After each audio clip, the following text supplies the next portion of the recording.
Good morning and welcome to the Return Homestead. My name is Mike and my wife Marty and I homestead 50 acres in southeastern Kentucky. Today we are back in the 2001 Fleetwood. We are busy doing a complete rebuild on this kitchen, and today something really exciting is going to happen.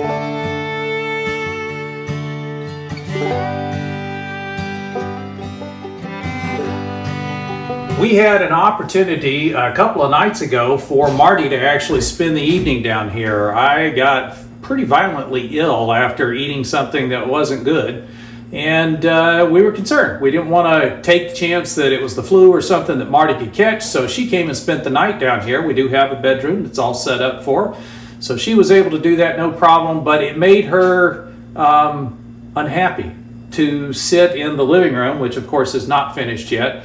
But she was down here by herself watching some TV before going to bed, and just had a hard time looking at these frames standing up here. Because this is not a wall. Y'all, this is not a wall. This is just framing. It's not a wall till we get drywall on it. And that's the exciting part for us, is to actually see the room finally take shape. Right now it's just a bunch of framing, but in a few hours it's going to be walls. It'll be a kitchen. So one of the exciting parts of this build out is the pantry. It's exciting because in our current home, the pantry is the spare bedroom. So we took one of the bedrooms and turned it into a pantry, and we have lots of storage space, but it is halfway down the house. So Marty will probably walk a good half mile while she's busy cooking dinner. So we're really looking forward to having a pantry in the kitchen, something close by where she can store most of the food that she uses on a regular basis. And that way our pantry, which will be one of the spare bedrooms, will actually be able to hold stuff that's just for long-term storage. So that's the setup there. We'll start here putting the drywall on the inside of the pantry, and then we'll come to the outside face. And that'll get us into this back outside wall. In this wall, we've got electrical outlets. We do have two electrical cords that just come through the wall. Now this is the way they were installed originally. I'm probably just gonna go ahead and install them this way again. Typically, and the ideal way to do it would be to put a box in and pull the wire through the box with a cover over it. And that's, as I'm sitting here looking at this, I may try to figure out a way to do that. If I can find a couple of boxes, we'll go ahead and stick those in place. Otherwise, we'll just pull the wire back out through the drywall. That's just a simple hole through the drywall. We've got to make sure we don't break off any plumbing. So we've got some plumbing that's going to be close up on the wall. So when I'm putting the drywall in below the window here, I want to make sure I don't interfere with or possibly break off the plumbing. We did get plenty of foam around it. That's to secure it, but it's also to keep the mice out. So as we're doing, worrying about the plumbing, we'll also be cutting for the window. Because this window is already installed, we will have to fit the drywall around it. The window frame itself is proud of the framing for the wall. So typically the way you would do this would be to install the drywall and then roto zip out the edges and pop the drywall out of the window space. But this window's already in here, so we're gonna have to work around that. We've also got electrical that's coming in here for the fan. The original fan fit up against the wall here, and again the electrical just poked through the drywall, and this hole is actually open to the outside. This will be our ventilation. So we'll want to take measurements and mark out for cutting this out again later, but we're going to go ahead and cover it up for now. The electrical, I'm not really sure where I'm going to bringing it through. I'll probably go ahead and punch a hole through this stud and at least pull the electrical into the same stud bay as the fan itself. That'll give me a much cleaner install and allow me to do that just pulling the wire through the drywall. And then of course we've got our other electrical boxes and switches that are going to be installed above the counters, and we'll need to make sure we accommodate those as we're installing the drywall. The most common way to install drywall is to put the length of the drywall across as many studs as possible. Now this may seem more complicated and harder work than you need to do, because typically you're going to start by lifting the drywall up and getting it in place against the ceiling first, and then you would put the drywall down below, filling in the middle if you have an extra tall wall. Most walls are going to be 8 feet tall. If you've got an 8-foot tall wall, the 2 sheets of drywall stack very nicely. Then all you have to do is make sure you don't line the seams up. What you're trying to do is create shear strength, and that shear strength comes from all of the screws that you put into these studs. That allows the drywall to provide backing for these studs so that they don't have any movement left or right. If we have all of our drywall sheets ending on the same stud, then this stud gets cut out of that security. It won't be as strong because there's a break point here. So as you're laying drywall, you want to make sure that if this panel ends on this stud, the next panel down below it ends on the next stud over. You never want to have both edges of drywall lining up on the same stud. Now, we will create that scenario and situation if we stand the drywall up. That is probably the easiest way to install it in this space because these walls are only 7 feet tall. That's going to mean we've got to cut every single sheet of drywall we put up, but we only have to cut it along the short edge. If we install this the other way, then we're going to have to cut along the long edge of the drywall in order to get a piece that's short enough to fit. Remember, these are 4x4 sheets. That would mean cutting 12 inches off of one long edge of a sheet of drywall. So if we have 2 sheets of drywall that need to land on this stud, say this sheet is finishing here, and the next sheet starts by butting up against it. That way both sheets of drywall can be attached to this stud. But as you can see, we've only got 1.5 inches to work with. So if we missed our measurements by just 1 inch, we're going to wind up just past the edge of the drywall, which would mean this sheet would have no backing. A couple of options to correct that. We can insert a stud into the wall. So if there's no other option, we can stick another stud in there to provide that backing. But most of the time, you can simply trim the drywall to fit.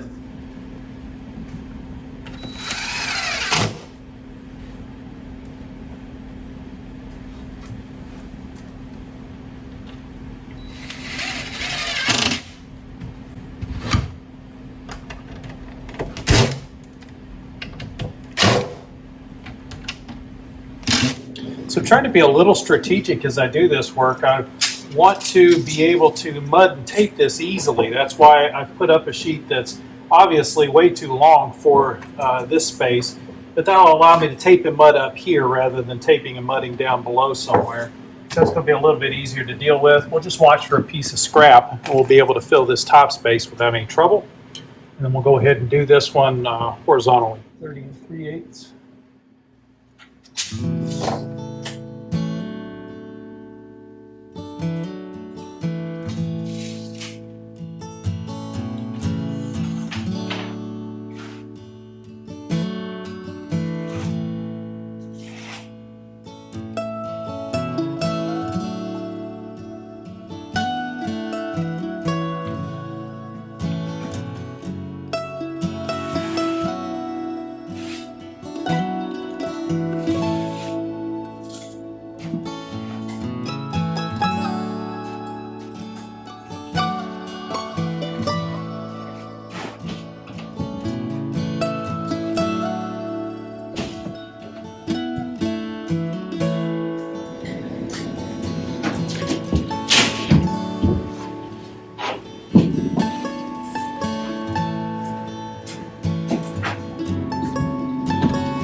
Nope.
A little shorter on one side.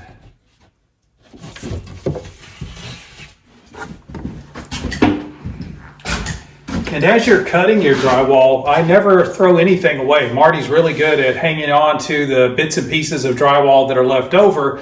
There's always going to be, a foot or even 18 inches that's left over off of a sheet. And you don't want to just throw that stuff away. This stuff's expensive, and it does fit into odd places, like on the face of this one post on the side of the door. You don't need a lot of drywall on this. So a thin piece can become useful as you work through the project. So don't start throwing it away and dropping it into a trash can. If you can, take a tape measure, take a measurement of it. Marty will write that measurement, at least the width of it, on the drywall. And that makes it real easy to go back through the stack of used pieces and find something that will fit. So keep that in mind. It's a great way to do a remodel on a budget. Abraham was scared to die, forsook his wife within a lie. I think I know the reasons why, 'cause he was made of dirt.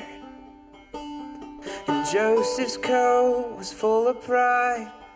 The blood of goats won't wash you white. If I was his brother, I'd have lied and left him in the dirt.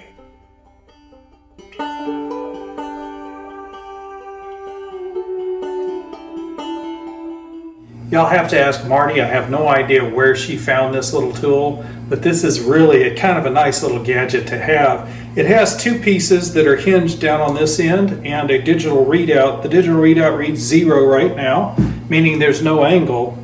And we can use this to measure any angle. So now we have a measurement of 9.3 degrees. So that gives us the angle that we would need. And what we're looking for here is a 6-degree angle. That's the angle of the ceiling. And so all I've got to do is reduce this. So we just set this to a 6-degree angle. And then I can mark off that angle on the drywall and cut it easily without struggling to make the drywall match the ceiling. I don't care who you are, that's a pretty simple way to lay in an angle using a very simple and inexpensive tool. Excellent tool to have around. Marty says she bought this on Amazon, so this is an easy item to get a hold of. We'll drop it in our Amazon shop once we have one set up.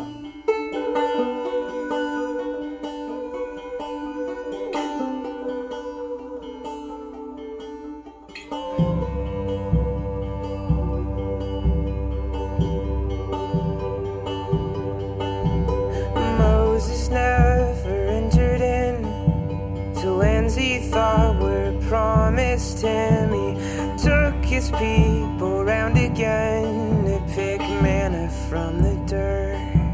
And Solomon became so wise, with many wives and concubines. He fell for every single lie. We haven't had any really long walls we could do this with since we started working on this.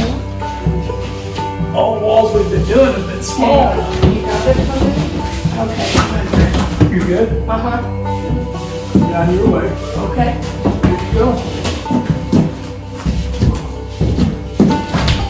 Dave is where I got I think I my can name. hold it if you can turn it. Abusing power, abusing fame. He stole a girl, her husband slain, left 6 feet in the dirt.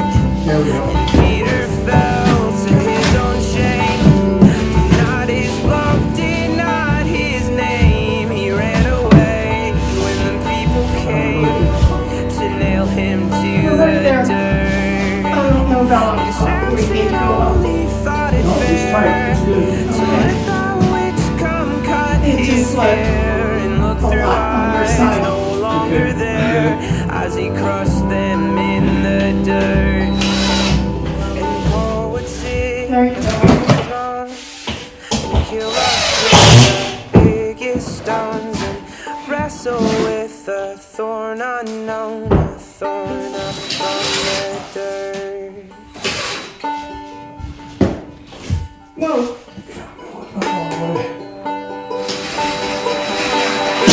Nations had a father, but Joseph would redeem his brothers. Moses held the waters up. That's all right. Just David kind would become your Just- love. Solomon would build the temple. Samson came to destroy evil. Peter soon became the rock. And Paul would That's a lot of work lead at one time, huh? and it's all that I can to keep my eyes off you. And it's all that I can do to keep me near.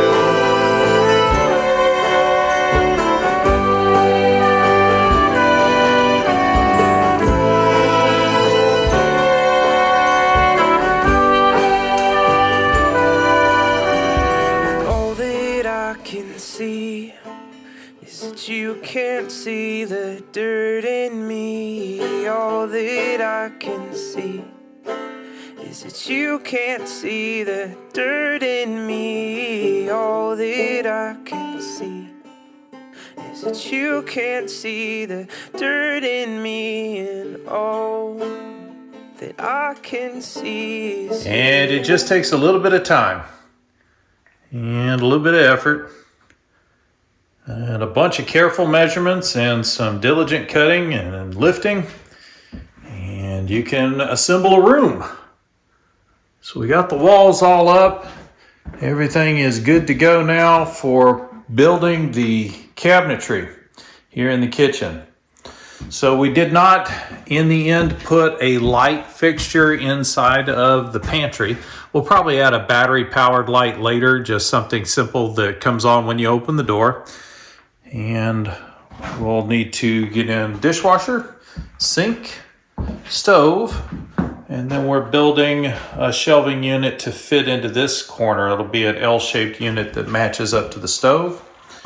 We've got our alcove for the refrigerator that we still need to assemble. We want to get some insulation in these walls, try to cut down on the amount of noise that the refrigerator puts out into the room.